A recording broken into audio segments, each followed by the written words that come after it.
Mutton আমরা কম বেশি সবাই খেতে ভীষণ ভালোবাসি, তাও যদি সেটা হয় অনুষ্ঠান বাড়ির মতো একদম পারফেক্ট মাটন রেসিপি।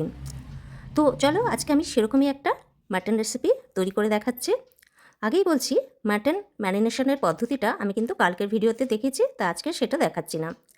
একটা কড়াইতে তেল গরম হলে দুটো এলাচ ফাটিয়ে দিয়েছি দুটো তেজপাতা, আর দিয়েছি গ্রেট করা কিছুটা রসুনটা ব্রাউন কালার হলে দিয়েছি 5টা মাঝারি মাপের পেঁয়াজ কুচি, দিয়ে দিলাম 1 চামচ চিনি, দিলাম গ্রেট করা আদা, দিলাম থেতো করা 8-10টা কাঁচা লঙ্কা, 1 চামচ জিরা পাউডার, হাফ চামচ ধনে পাউডার, 1 চামচ কাশ্মীর লঙ্কার গুঁড়ো, পরিমাণ মতো হলুদ আর স্বাদ মতো লবণ দিয়ে মশলাটাকে ভালো করে আমি কষিয়ে নিচ্ছি।